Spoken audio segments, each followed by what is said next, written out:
Far from the romantic image of fearless explorers and warriors, the Viking Age had a dark underbelly built on human subjugation. Thralls labored in obscurity and misery, forming the foundation of Viking wealth and expansion. Stripped of rights and hope, they endured brutality beyond imagination. Today, we're diving into the gruelling, nightmarish reality of life as a Viking thrall, the slaves of Norse society.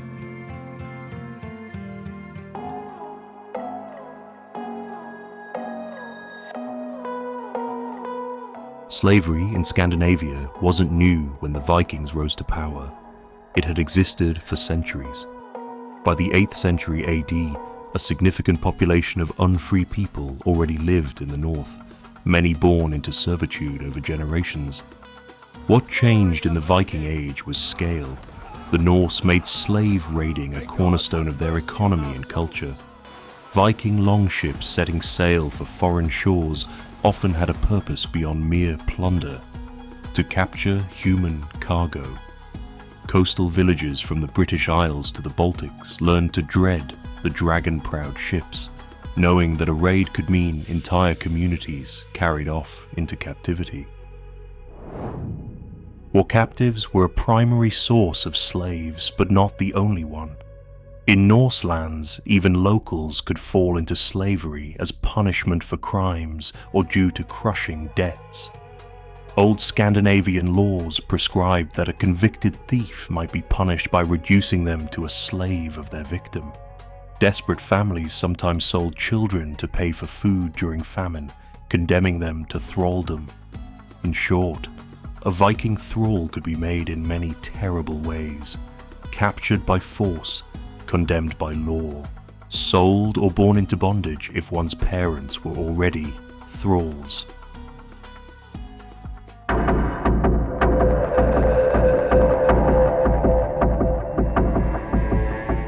The ranks of Viking thralls were as diverse as the regions ravaged by Norse raids. War captives filled the slave markets: Anglo-Saxon villagers, Irish monks, Frankish peasants, and especially Slavic people from Eastern Europe. In fact, the very word slave stems from the Slavs who were frequently taken. In 821 AD, for example, the Annals of Ulster recorded a Viking raid near Dublin, where they carried off a great number of women into captivity. Women were often targeted. Viking raiders prized them not only for heavy work, but also for forced marriage or otherwise. Men taken as thralls might be strong farmers or defeated warriors, kept alive only to become beasts of burden. Children of thralls formed another segment. If born to enslaved parents, a child inherited their parents' status at birth. Some thralls had once been free Norsemen, debtors or criminals who lost their freedom as punishment. Regardless of origin, all thralls shared the same fate of being classed as human chattel at the bottom of society. Viking laws even reflected this dehumanization. In Old Norse, male and female slaves were often referred to in the neuter gender, essentially it, rather than as persons. They were considered property, no more entitled to rights than a horse or a hammer.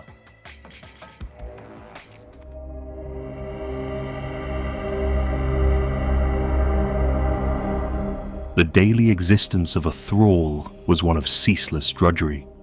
From the moment the pale Nordic sun rose, thralls were driven to work on whatever their masters demanded. On farms, agricultural labor was a common fate, plowing fields, tending livestock, and harvesting crops. The brief summers of the north were filled with back-breaking toil in the fields, and winters brought tedious chores like grinding grain or caring for animals in the biting cold. In the household, thralls handled the majority of menial tasks. They cooked meals over smoky hearths, hauled water and firewood, cleaned the longhouse, and even nursed or minded the master's children. Construction and craft duties could also fall to thralls. They were the muscle behind building projects, raising the timber halls and fences of a farm, digging ditches, or even helping construct the famous longships. Historians suggest that the enormous fleets of ships the Vikings built in the 9th century would have required a vast labor force, possibly thrall labor to fell trees and weave the massive wool sails. On the docks, thralls often did the heavy lifting, carrying cargo, caulking hulls, and maintaining ships for their owners' next voyage. In some cases, thralls with special skills were exploited for those talents. A captured blacksmith or woodworker might be forced to craft weapons, jewelry, or boats. Female thralls often toiled at textile production, spinning wool and weaving cloth. No thrall was spared. From the youngest able-bodied child to the eldest who could still lift a tool. Children might start with simple chores, but they quickly learned that idleness led to harsh punishment. The elderly or infirm thralls, if any survived to old age, were often considered burdens. Masters had little incentive to care for a slave who could no longer work. For all thralls, leisure was almost non-existent. One saga recounts that a benevolent master gave his slaves a small portion of free time in the evenings to tend their own small plots, but such kindness was extraordinarily rare. In most cases, a thrall's day ended only when sheer exhaustion or darkness forced a halt to labor, and the night brought only a few hours of sleep before the grind began again.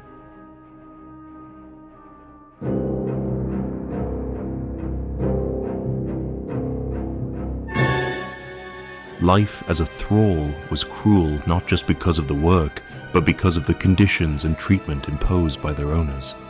Thralls lived at the whims of their masters, and that could range from neglectful to outright sadistic.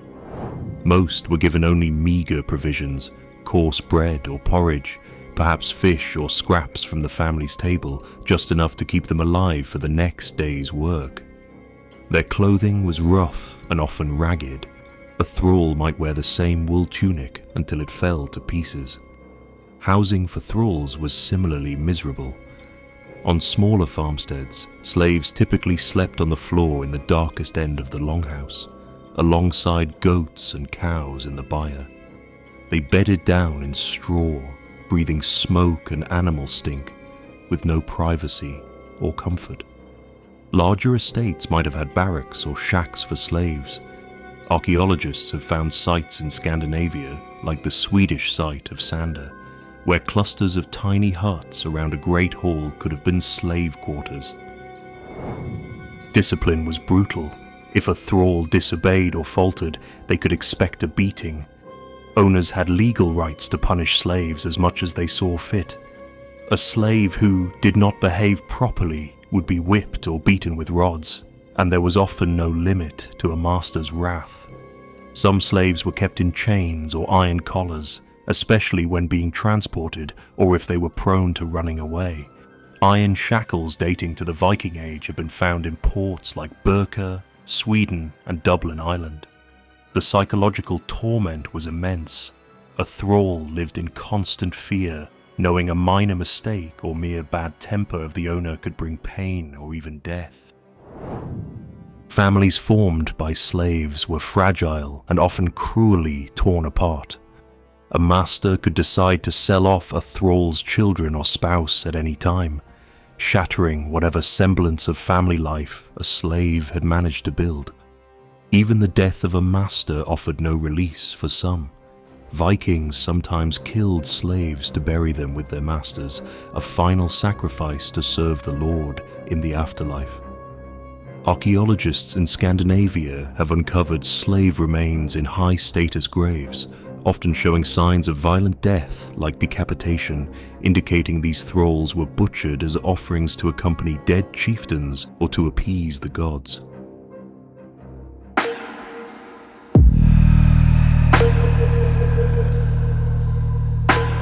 Paradoxically, thralls were both a product of Viking warfare and a tool that enabled it. Raiding and enslavement went hand in hand. One of the objectives of Viking raids was specifically to capture slaves for profit. Viking expansion across Europe in the 9th and 10th centuries can't be separated from slavery. The prospect of lucrative human loot drove many Viking incursions. Bands of Norse raiders would descend on a coastal village or monastery, kill those who resisted, and shackle the rest to be dragged to the ships. These captives swelled the thrall population back home and filled the slave markets abroad. Human beings became just another form of treasure. On Viking ships, free warriors were the ones who roared into battle, but thralls were likely used as rowing muscle during long voyages or when manpower was short. A thrall might be ordered to pull an oar on the longship, though they would not share in the glory or spoils of the raid. In camps or on the move, thralls served as porters and camp servants, cooking meals for the warband, setting up tents, caring for horses, and carrying heavy loads of loot back to the ships. Their presence allowed the Viking fighting men to conserve strength for combat. Some thralls might even have been forced to take up arms in dire situations, but generally Vikings did not trust slaves with weapons unless absolutely necessary. As Vikings settled new territories, from the Danelaw in England to colonies in Iceland and beyond, thralls were brought along to do the back-breaking work of colonization. Early Icelandic accounts note that many settlers brought Irish or British thralls to populate their homesteads, putting them to work in clearing land and tending farms in the harsh new environment. Genetic studies even suggest a large number of women in Iceland were of Gaelic origin, likely taken there as thralls or concubines. Thralls helped Vikings establish control after a raid as quickly as possible. Enslaving locals meant the conquerors instantly had a labor force to till fields and support the Viking overlords. Slaves taken in raids were a highly profitable commodity in the Viking Age. Viking traders sold thralls across a vast network, turning human misery into wealth. Markets sprang up in major trading towns: Hedeby in Denmark, Birka in Sweden, Dublin in Ireland, where thralls were bought and sold like cattle. Norse merchants brought slaves to foreign markets as well. Arab chroniclers of the 10th century wrote of Viking slave traders carrying human cargo as far as the Mediterranean. One account by Ibn Hawqal in 977 AD describes Vikings selling slaves in markets from Spain to North Africa and Egypt. Along the Volga trade routes, Vikings exchanged Slavic captives for silver, silk, and spices from the Islamic world. Over time, this trade became so extensive that medieval observers described it as the main business of Scandinavian explorers in the East.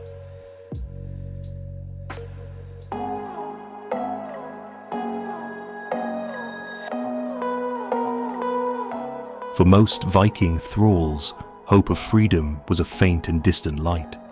The vast majority lived and died in bondage. However, Viking society did allow for manumission, the freeing of slaves, under certain conditions. A master might free a thrall as a reward for years of loyal service or exceptional deeds. In a few cases, thralls were permitted to buy their own freedom. This was an almost insurmountable task, since thralls earned little to nothing of their own. But if a slave somehow amassed wealth, perhaps by tipping fees, gifts, or by working extra hours on tasks allowed by the master, they could offer to purchase their liberty. Freedom brought improved status, but it was not full equality. Former thralls remained socially inferior to the freeborn. They often continued working for their old masters as tenant farmers or labourers, just with a modicum of autonomy. In some cases, freed thralls had to pay an ongoing duty or loyalty to their ex-master, or were required by law to leave the district to prevent a mass of rootless freedmen causing unrest. Adjusting to freedom could be psychologically challenging. A lifetime of enslavement did not prepare one for independent life. Yet, despite the obstacles, the possibility of manumission was a vital ember of hope. It meant that not all thralls died as thralls, and that a lucky or determined few could live out their last days under the sky as free men and women. Over the 11th and 12th centuries, the institution of slavery in the Norse world slowly waned. The spread of Christianity played a significant role in this decline, as Christian ethics frowned on enslaving fellow Christians. Scandinavia's conversion led to growing pressure to end the practice, though it didn't disappear overnight.